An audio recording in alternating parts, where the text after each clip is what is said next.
Hey there, Huron Valley. Welcome to another episode of our podcast where we highlight local stories.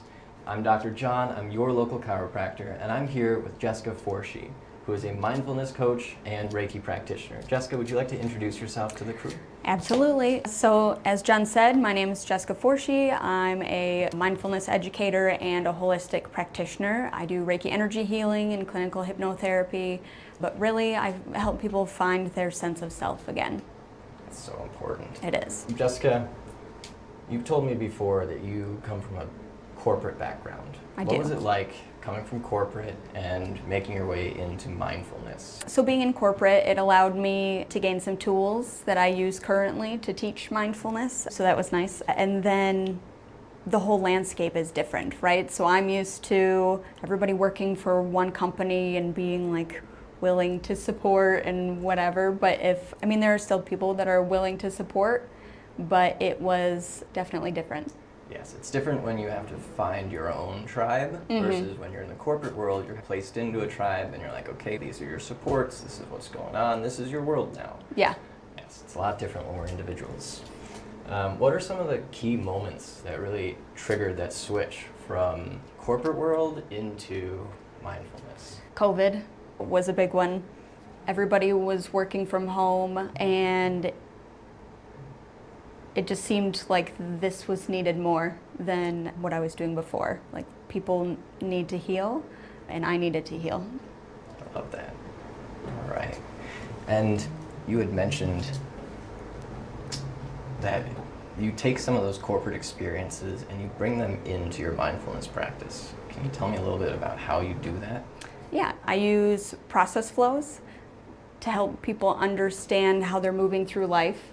And then we use the core belief system as the governing rule set for how one moves through life. So it's really tying in that awareness to yourself and your core belief system, where that comes from and where it's rooted. And by knowing that, you can change it.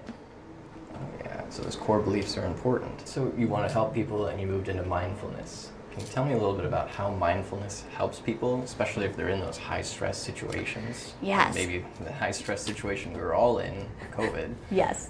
Helps people by really reconnecting the mind and the body, understanding those times when you are in a heightened state and what symptoms are happening, right? So if your heart rate is high, if you have a high blood pressure, even those moments when your shoulders start to come up, right? How long does it take you before you actually notice that?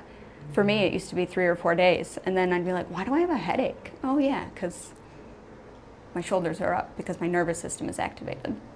Oh yes, the importance of knowing yourself, those little habits that we have, whether it be raising the shoulders or whatever your sign is that you're starting to get a little too stressed. That's very important.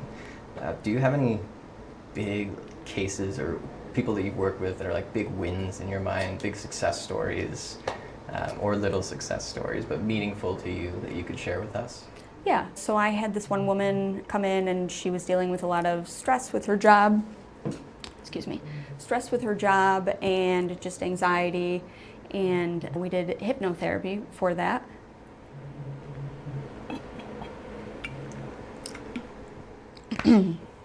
And she actually wears like an Oura ring, so it's like a Fitbit, right, that's on your hand, and it tracks her blood pressure and heart rate and all sorts of stuff.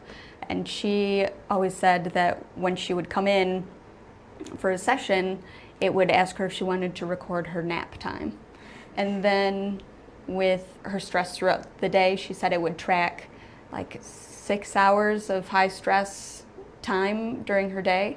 And after we were done, it was like a half hour a day, maybe. That's amazing. That's a significant change. You're losing 5.5 hours of stress every day. Yes. Ooh, that's great. And you mentioned that you were using hypnotherapy for that. Can you tell me a little bit about how hypnotherapy and energy work play a role in your practice? Yeah, we all know that we have a conscious and subconscious mind. Our subconscious holds our core belief system. We build that core belief system up until the point we're 7 years old by cause and effect. So with that core belief system, we can understand how our actions are rooted in our beliefs. So if you have a habit of procrastination or negative self-talk, we can use hypnotherapy to activate that and go back to the underlying belief and rewrite your system. The energy work plays in because you are a consciousness in a bioelectric meat suit. And I truly believe that Reiki is just another energy on the electromagnetic spectrum. And so when your nervous system is in that heightened state,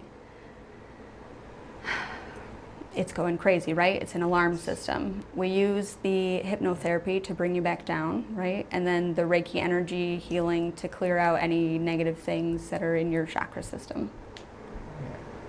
I can imagine that would be important if you have some kind of incongruence in your energy system, that you would want to get that worked out. Mm-hmm. So if somebody is completely new to mindfulness and energy work and all this world, how would they want to get started? Maybe what are some simple things that a newbie to mindfulness could do? I always like to say meditation, and don't get me wrong, I still struggle with meditation routine, but finding those small moments in life to take the pause and just focus on your breath for a minute. And it doesn't matter if you sink to the bottom of the chaos for 3 seconds or 5 minutes, at least your body remembers that point is there, and that's a valid data point, and that's where you're supposed to be. So yeah, meditation, definitely, and then just moving your body, staying active. And a lot of people are seeking fulfillment, connection, and joy, happiness. Is that something that mindfulness can help with? Is that the right track for them to be going down? Yeah.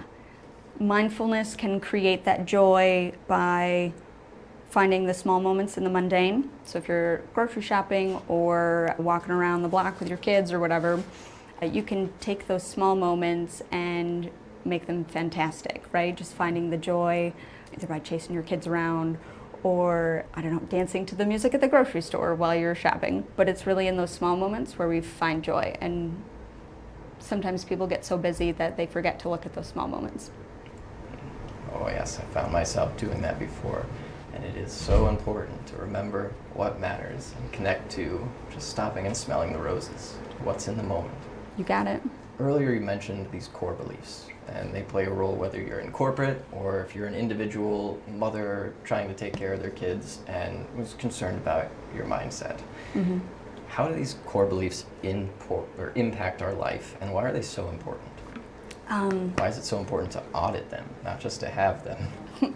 Yeah, so core beliefs are important to be aware of because they are what governs how you move through life, and it's subconscious, so you don't even realize it.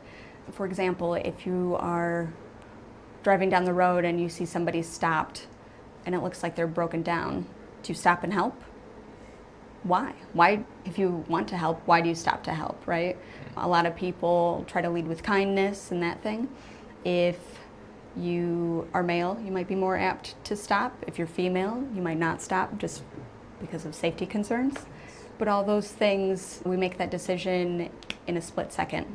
And those are the decisions that our governing rule set or our core beliefs manage.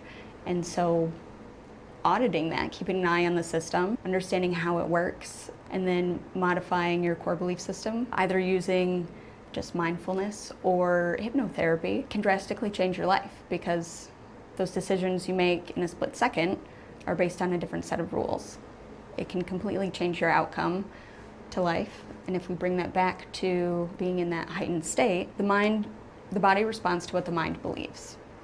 So if your shoulders are coming up, you're scared about something. Humans are just another animal in nature. So if you're in that heightened state and you don't feel safe, there's no way that your brain is going to have the full capacity to do anything. So we don't want to have a control complex of any sort or control issues, but you are saying that mindfulness and auditing our core beliefs is the first step towards an actual sense of control in our lives. So we're actually having some awareness, so we can begin to change things for real, rather than this fake control, try and change all these things that aren't even in my control. Yeah, and it deals with the neuroplasticity of your brain, which is the brain's ability to change its own landscape. Electricity follows the path of least resistance, which is what your brain is, right? And the more electricity that flows down a neural pathway, the larger the neural pathway gets. It reinforces it every time, which makes it far easier for electricity to flow through it. But if we think about mindfulness and rewriting that system, so in the moment we make that split decision of to stop, not stop for the car, or to stop for the car. And then we think about why. We have the awareness, like, oh, I just made that decision subconsciously, but it was, now I'm bringing it to conscious awareness. And staying with that decision for a couple seconds and knowing where it comes from, and then pivoting to the positive. If you want to change your habits, you pivot to the positive, like a positive core belief you want to have, or you redirect the core belief and you want a positive action to come out of it. You do that, so it pulls that electricity away from that other neural pathway and pushes it a different way, creating another neural pathway. But in doing that, every time electricity flows through that new neural pathway, you reinforce that pathway and subsequently starve the negative pathway. It's really making me think of that classic saying, the wolf you feed, the neural pathway you feed is the one that will win. Yep. I love that. So if somebody's wanting to get started in mindfulness and maybe they're not ready to get a coach and go full out there, do you think that workshops are a good opportunity and a worthwhile experience for people? Yes, I definitely do. Workshops are a wonderful way to dip your toe in. So I do a Reiki share the third Thursday of every month. And what's a Reiki share like? A group of people get together and we practice Reiki on each other. It's just an energy of love, right? Frequency, vibration, whatever you want to call it. Just good vibes all around. I imagine that could be beneficial for almost all of us. Yes. Even just that alone, just the good vibes. Mm-hmm. Do you have any workshops coming up soon? Or what's coming up in your calendar this year? Any exciting events that we should know about? Okay. The Reiki share, the third Thursday of every month. And then I have a retreat coming in September. We have a retreat coming in September. I'm helping out with that one. Yeah, September 13th through the 15th. It's called Find Your Light, Journey to Authenticity, a wellness retreat. It's all about stripping away the ego, redefining love for yourself, and moving back into an authentic state. Again, I keep saying this, but that is something that's so important and that almost all of us can benefit from. But I bet there's a lot of individuals out there who are feeling called to that right now. Mm-hmm. We're like, okay, that's me in this season of life. I'm ready for that change, to return to myself. So this should be a fun opportunity. Where can people find you? Are you on social media? Are you on Facebook? Where are you at? Yeah, so I'm on Facebook, Instagram, and I'm just starting a TikTok, but Matter Over Mind Services. Or you can visit the website, matterovermindservices.com, or give me a call. That's wrapping things up for the day. Thank you for being here, Jessica. I really appreciate the work that you do for our community. I'm excited for our September retreat. I'll see you then. Anything that you want to leave the audience with? Maybe a motto that you live by or something interesting for us? Ooh, stay weird, be kind. Oh, I love that. What does that mean to you?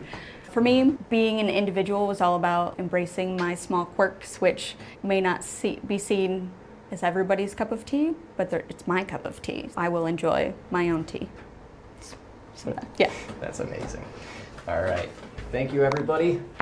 Thank you, Huron Valley. I hope you enjoyed this podcast. And stay weird. What is it? Stay weird, be kind. Stay weird, be kind. This episode was sponsored by the Cairo Tribe Chiropractic. When you're ready to embrace a healthier perspective tailored to your needs, discover a world of wellness with the Cairo Tribe. Everybody say, bring my bone alone. Come on, bring my bone alone. At the Cairo Tribe, we specialize in easing daily pains and discomforts at our House of Wellness, where we focus on what truly works for you. Everybody say, bring my bone, hey, bring my bone alone. Everybody say, bring my bone alone.